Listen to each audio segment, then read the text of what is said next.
Lebanon पर Israel के हमलों के बाद ईरान की संसद के स्पीकर मोहम्मद बकार गालिबाफ ने बयान जारी करते हुए कहा कि इजराइल ने लेबनान पर सीज फायर का उल्लंघन किया है। सीज फायर की 10 पॉइंट्स में से 3 का उल्लंघन किया गया है। सीज फायर तोड़ने के बाद वार्ता का मतलब ही नहीं रह जाता और ये ऐसे समय पर बातचीत बयान सामने आ रहे हैं जब लगातार प्रतिनिधिमंडल को दोनों तरफ से, अमेरिका से भी और ईरान से भी इस्लामाबाद पहुंचना है। ऐसे में दोनों तरफ से ये बयान जारी किए जा रहे हैं। वहीं इस बीच इजराइल की तरफ से भी स्पष्ट रूप से कह दिया गया है कि हम लेबनान पर कोई वार्ता नहीं करेंगे, वहां पर हमारे ऑपरेशन ऐसे ही जारी रहेंगे।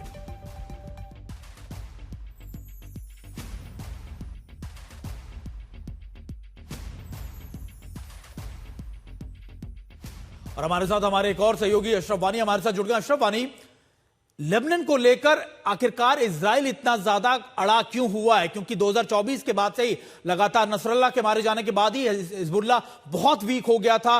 अब भी लगातार उनकी जो ग्राउंड फोर्सेज है वो उनके 10 किलोमीटर के दायरे में है, लेकिन फिर भी इजराइल क्यों चाहता है कि इस तरीके के अटैक, वो लगातार रिटेलिएशन या फिर बड़े अटैक लेबनान में करता रहे? कमजोर करने की कोशिश है हिजबुल्लाह को, क्योंकि बार बार जब भी दावे किए इजराइल ने कि हमने हिजबुल्लाह को खत्म किया, यहां तक कि वो लागू होता है हमास को लेकर भी। और हमास की तरफ से कल ही बयान आया है कि वो डिसआर्म किसी भी हालत में नहीं होंगे, जो कि डोनाल्ड ट्रंप की तरफ से पीस प्रोसेस वहां पर शुरू हुई थी। तो हिजबुल्लाह एक बहुत ही प्रशिक्षित एक संगठन है, एक ग्रुप है जिसकी पूरी तरह से आईआरजीसी की देखरेख में उसकी कमान है, कंट्रोल है, और साथ ही साथ उनके पास उस तरह के हथियार हैं जो पूरी तरह से जो नॉर्दर्न इजराइल का इलाका है उसमें तबाही मचाने के लिए काफी है, चाहे वो ड्रोन्स हो या फिर मिसाइल्स हो। यहां तक कि पिछले 38 दिन के युद्ध के दौरान जिन रॉकेट्स का इस्तेमाल हिजबुल्लाह ने किया है वो कहीं ना कहीं ईरान के उन रॉकेटों से मेल खाते थे जिनसे ईरान हमला कर रहा था सीधे तौर पर इजराइल पर। तो यही कोशिश है, लेकिन जब 2 साल के युद्ध के दौरान भी हिजबुल्लाह को इजराइल खत्म नहीं कर पा रहा है, वो अब कहीं ना कहीं एक उस तरह की परिस्थिति खड़ा करना चाहता है लेबनान में, जहां पर लेबनान की सरकार फिर तैयार हो जाए कि वो यहां तक कि उसको बातचीत हुई थी कि डिसआर्म हो जाए हिजबुल्लाह। लेकिन यहां पर सवाल खड़ा होता है कि जब हमास डिसआर्म होने के लिए तैयार नहीं है, और अशरफ ये भी बात की गई, अशरफ बिल्कुल आप बिल्कुल ठीक कहना, ये भी बात कही गई कि देखिए हमास के खिलाफ इतने बड़े ऑपरेशन चलाए गए, लेकिन फिर से उसने अपने 20,000 से ज्यादा कैडर्स को अपने आप कह सकते हैं नेटवर्क को तैयार कर लिया, OGWs तैयार कर लिया 20,000 से ज्यादा। तो निश्चित तौर पर यह सवालिया निशान इन सभी ऑपरेशन पे खड़ा हो रहा है। आप बने रहिए अशरफ वानी हमारे साथ, लेकिन आप अपने दर्शकों को एक और बड़ी खबर बताएं कि शांति वार्ता को लेकर असमंजस की स्थिति अब भी पैदा है। तो वहीं एक बार फिर से ईरान ने हुंकार भरी है। ईरान की एक न्यूज एजेंसी के हवाले से इस वक्त एक बड़ा अपडेट मिल रहा है कि ईरान के एटॉमिक चीफ इस्लामी ने कहा है कि दुश्मन ईरान के यूरेनियम संवर्धन प्रोग्राम को रोकने में कामयाब नहीं होगा।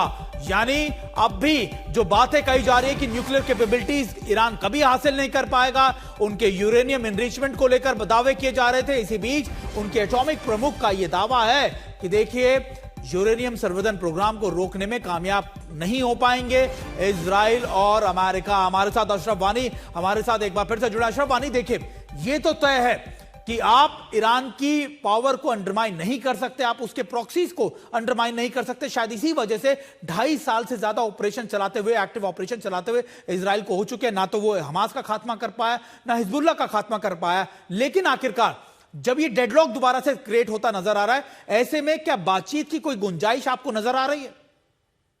नहीं, बातचीत की गुंजाइश नजर ही नहीं आ रही है, क्योंकि यहाँ पर जो है अपनी अपने प्रोस्पेक्टिव जो है और अपने अपने जो हदफ है वो अलग अलग बिल्कुल से हैं। यहाँ तक कि इजराइल का ये मानना है, ये रणनीति है, ये सालों से दशकों से चल रही है, हम शायद दुश्मनों को मारेंगे तो वो खत्म हो जाएंगे, लेकिन ऐसा नहीं होता है। इतिहास इस चीज का गवाह है कि जितने भी आप दुश्मन मारेंगे उतने ज्यादा दुश्मन आपके खिलाफ खड़े हो जाएंगे। तो ये कहीं ना कहीं जो एक रणनीति रही है इजराइल की, चाहे फिर वो फलस्तीन को लेकर हो, गाजा को लेकर हो, या फिर हिजबुल्लाह को लेकर हो, यहां तक कि अब ईरान को लेकर हो। हमने देखा कि जब पिछले साल युद्ध हुआ, पूरी तरह से जो आईआरजीसी की लीडरशिप थी उसको खत्म कर दिया इजराइल ने, वहां के न्यूक्लियर साइंटिस्ट्स को खत्म कर दिया, 60 के करीब न्यूक्लियर साइंटिस्ट्स मारे, और ना ही जो है फिर न्यूक्लियर प्रोग्राम ईरान का रुका और ना ही उनकी आईआरजीसी थम गई। तो यही कुछ हाल हिजबुल्लाह का भी है।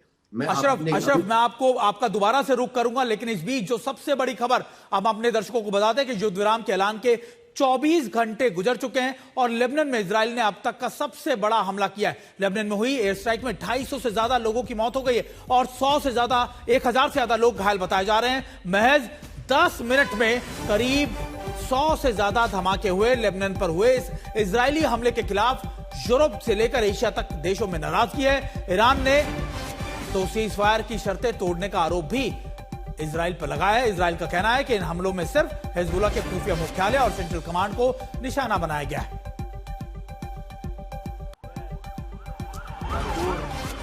और देखिए इसी बीच ये बता रहे हैं कि जिसके बाद अब एक दूसरे पर तनातनी बढ़ गई है। इजराइल और ईरान के बीच तनातनी बढ़ती दिख रही है क्योंकि ईरान ये कह चुका है कि लेबनान भी इन शर्तों में शामिल होगा। सीज फायर लेबनान पे भी किया जाएगा।